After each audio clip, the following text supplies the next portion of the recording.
ഈശോ മിശിഹായിക്ക് സ്തുതിയായിരിക്കട്ടെ. ഹല്ലേലൂയ. കുടുംബാംഗങ്ങളെ, കുഞ്ഞുങ്ങളെ, ഹാപ്പി ഫീസ്റ്റ്. ഹല്ലേലൂയ. ഇന്ന് ഏത് വിശുദ്ധന്റെ തിരുനാളെന്ന് കുട്ടികൾ വേഗം ചാടിപ്പറ. ഇല്ല, വേഗം മമ്മിയോട് ചോദിക്കുക. ഇന്ന് വിശുദ്ധ ദേവസഹായത്തിന്റെ തിരുനാൾ ദിവസമാണല്ലോ. നമുക്കറിയാം, നമ്മുടെ കേരളത്തിന്റെ അല്ലെങ്കിൽ ഇതിന്റെ ബോർഡറിലാണല്ലോ. അപ്പോൾ അതുകൊണ്ട് എൻ്റെ പ്രിയപ്പെട്ട സഹോദരങ്ങളെ, നമ്മുടെ പ്രത്യേകമായ ഒരു മധ്യസ്ഥമാണ്. ഇന്ന് ഞാൻ വിശുദ്ധ കുർബാന അർപ്പിച്ചൊക്കെ പ്രവർത്തിക്കുകയായിരുന്നു. ശരിക്കും പറഞ്ഞാൽ ഇന്ന് പ്രദേശ സെമിനാരിയിൽ ഈ വിശുദ്ധ കുർബാനയ്ക്ക് മുമ്പ് ഓരോ വിശുദ്ധരെ കുറിച്ച് ജസ്റ്റ് ഷെയർ ചെയ്യേ പറഞ്ഞപ്പോൾ എന്തുമാത്രം സഹനങ്ങളിലൂടെയൊക്കെ കടന്നു പോയ ഒരു സംഭവമല്ലേ അല്ലേ. അപ്പോൾ അത് ഞാനത് കഴിഞ്ഞപ്പോൾ എനിക്കൊരു വചനം ടച്ച് ചെയ്തു. ഹെബ്രായ ലേഖനത്തിലൊരു വചനമാണ്. അതായത് ഈ നമ്മളിങ്ങനെ സഹനത്തിൽ മനോധൈര്യം അസ്തമിച്ച് പോകാതിരിക്കാൻ തന്നെ എതിർത്ത പാപികളിൽ നിന്ന് ഈശോ മിശിഹാ നമ്മുടെ കർത്താവ് എത്രമാത്രം സഹിച്ചു എന്ന് ചിന്തിക്കുവേ അല്ലേ. അപ്പോൾ നമുക്ക് നമ്മുടെ മനോധൈര്യം പോവുകയല്ല. ശരിക്കും പറഞ്ഞാൽ നിങ്ങൾ ഈ വിശുദ്ധ ദേവസഹായത്തിന്റെ ജീവചരിത്രമൊക്കെ ഒന്ന് വായിക്കണം കേട്ടോ. പിന്നെ അതേപോലെ തന്നെ വിദേശത്തൊക്കെ ഉള്ളവരൊക്കെ കേട്ടെ, കേരളത്തിലുള്ളവരും കേൾക്കണം കേട്ടോ. അതായത് നിങ്ങൾ അവധിക്കൊക്കെ വരുമ്പോൾ വിശുദ്ധ ദേവസഹായത്തിന്റെ ഒരു തീർത്ഥാടനത്തിനൊക്കെ പോകണം. മധ്യസ്ഥ ഭയങ്കര അനുഭവമാണ് കേട്ടോ. വലിയൊരു കൃപ. ഞാൻ പോയപ്പോൾ എനിക്ക് ഭയങ്കര ഒരു അനുഭവമായതാണ് കേട്ടോ. അങ്ങനെ പോകണം. പിന്നെ വർഷത്തിലൊരിക്കൽ കുടുംബാംഗങ്ങളെല്ലാവരും കേട്ടോ, വർഷത്തിലൊരിക്കൽ ഒരു തീർത്ഥാടനം നടത്തണം. തീർത്ഥാടനത്തിലൂടെയൊക്കെ ഒരുപാട്, ഞാൻ പറ്റുവാണെങ്കിൽ എപ്പോഴെങ്കിലും ഒന്ന് പറയാം, ഒരുപാട് നമുക്ക് തീർത്ഥാടനങ്ങൾ നടത്തണമെന്ന് മാർപ്പാപ്പന്മാർ പറഞ്ഞിരിക്കുന്നതും നമ്മുടെ പാപകടങ്ങൾക്ക് ഒരു പല സംഗതികളൊക്കെ ഉണ്ട് അതിനകത്ത്. അങ്ങനെയൊക്കെ ചെയ്യണം കേട്ടോ. പിക്നിക്ക് മാത്രം പോരെ, കുട്ടികളെ ശ്രദ്ധിച്ചോ കേട്ടോ. തീർത്ഥാടനം കേട്ടോ. അപ്പോൾ ദേവസഹായം ഞാൻ പറഞ്ഞു എന്ന് പറഞ്ഞിട്ട് ഒന്ന് തുടങ്ങിക്കും. ഇന്നതായാലും വിശേഷമെല്ലാം പറഞ്ഞ സമയം പോകും. അതിന് സാക്ഷ്യം വായിക്കാം. ഏറ്റവും സ്നേഹം നിറഞ്ഞ് വിനോദിച്ച അച്ഛൻ സുഖമെന്ന് കരുതുന്നു. എൻ്റെ പേര് ഷിബി. ഞാൻ ചങ്ങനാശ്ശേരിയിൽ നിന്നാണ് എഴുതുന്നത്. എൻ്റെ മോൾക്ക് വേണ്ടിയാണ് എഴുതുന്നത്. മോള് ബാംഗ്ലൂർ IT കമ്പനിയിൽ 3 വർഷമായിട്ട് വർക്ക് ചെയ്യായിരുന്നു. പ്രതീക്ഷിക്കാത്ത സമയത്ത് മോളിൽ ജോലി നഷ്ടപ്പെട്ടു. ഞങ്ങൾ വിവാഹോചന തുടങ്ങിയ സമയമായിരുന്നു. ആകെ വിഷമത്തിലായ സമയം. ഞാൻ അച്ഛൻ്റെ മുഴുവൻ കുടുംബാംഗമാണ്. ആ സമയത്ത് ഞാൻ അച്ഛൻ്റെ ജോലി ഇല്ലാത്തവർക്ക് വേണ്ടിയുള്ള കുഞ്ഞിട്ടോക്ക് പെട്ടെന്ന് കേൾക്കാനായിട്ട് ഇടയായി. അത് കേട്ട് വിശ്വാസത്തോടെ അങ്ങോട്ട് പ്രാർത്ഥിച്ചു. മോളോട് പറഞ്ഞു 4-ാം ദിവസം മോൾക്ക് ജോലിയുടെ ഓഫർ ലെറ്റർ കിട്ടി. ജോലി പോകാൻ നിൽക്കുമായിരുന്നു, വേറൊരു ജോലി കിട്ടാൻ അല്ലേ. അങ്ങനെയൊക്കെ ചില അവസ്ഥകളുണ്ട്. മോൾക്ക് ഇത്തിരി വിശ്വാസം കുറവുണ്ടായിരുന്നു.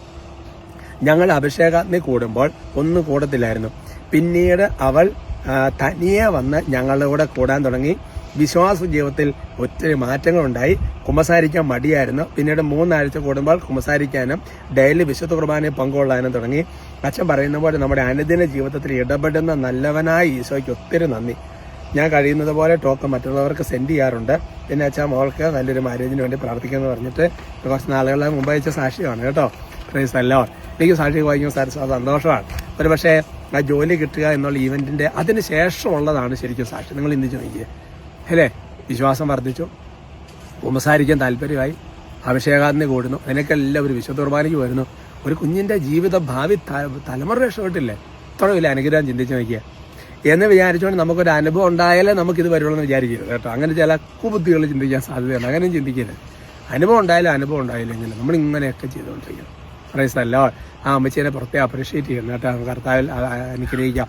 അപ്പോൾ നോക്കിയാൽ ടോക്കുകളൊക്കെ ആ അമ്മച്ചി പാവം കഷ്ടപ്പെട്ട് എത്ര പേർക്ക് അയച്ചു കൊടുക്കുന്നത്. അതൊക്കെ നിങ്ങളും ചെയ്യണം. ചെയ്യുന്നുണ്ടെന്ന് എനിക്കറിയാം കേട്ടോ. Price the Lord. എന്തായാലും ഇങ്ങനത്തെ മേഖലകൾക്കൊക്കെ വേണ്ടി പ്രത്യേകമായിട്ട് നമുക്കൊന്ന് പ്രാർത്ഥിക്കാം. ഇന്നത്തെ നമ്മുടെ വിഷയത്തിൻ്റെ തലക്കെട്ട് എന്തൊരു ഭയാനകമാണിതെന്നുള്ളതാണ്.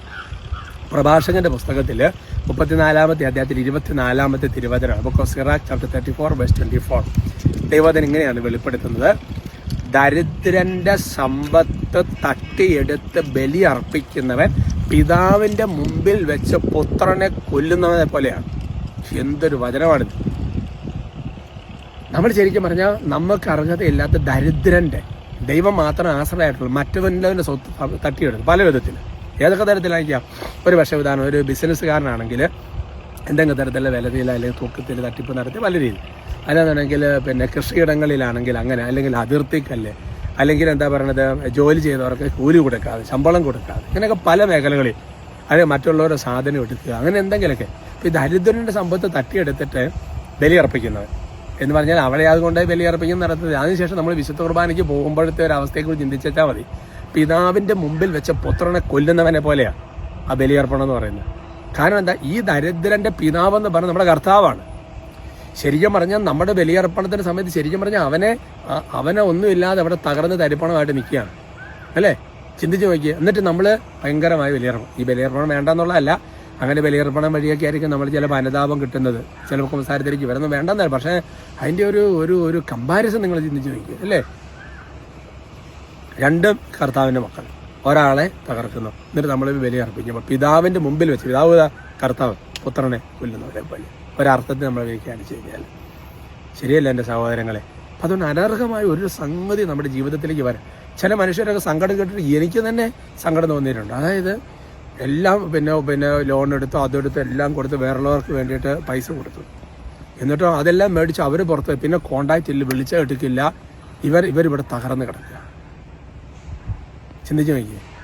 അങ്ങനെ ഒന്നല്ല 9 അല്ല, ഒരുപാട് കേസുകളുണ്ട്.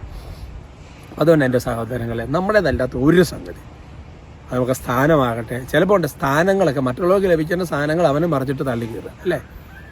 ചിന്തിച്ച് നോക്കി. എന്നിട്ട് നമ്മൾ പോട്ടെ, അപ്പോൾ ചിന്തിക്കണം അല്ല. എല്ലാ വചനം എത്ര ഷാർപ്പാണല്ലേ, ഒരുപാട് ആത്മശോധന. എൻ്റെ കർത്താവേ ഈശോയെ നമുക്ക് സ്തുതിക്കാം, നന്നായി സ്തുതിക്കാം. ഈശോയെ ആരാധന ആരാധന ആരാധന.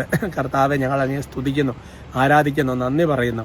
കർത്താവിൻ്റെ അത്ഭുതകരമായ സാന്നിധ്യം കൊണ്ട്, കൃപകൾ കൊണ്ട്, അഭിഷേകം കൊണ്ട്, ശക്തി കൊണ്ട് ഞങ്ങളെ നിറയ്ക്കണമേ കർത്താവ്. കർത്താവ് വിശുദ്ധ ദേവസഹായത്തിൻ്റെ പ്രത്യേകമായൊരു മധ്യസ്ഥ സഹായവും നിങ്ങളുടെ സഹനത്തിൻ്റെ ഞെരുക്കത്തിൻ്റെ സമയത്ത് കർത്താവ് ഉണ്ടാകട്ടെ. ഈശോയുടെ നാമത്തിൽ ആശീർവദിക്കും. അങ്ങനെയൊക്കെ പേരുള്ളവർക്ക് ദൈവകൃപയുണ്ടാകട്ടെ കർത്താവ്.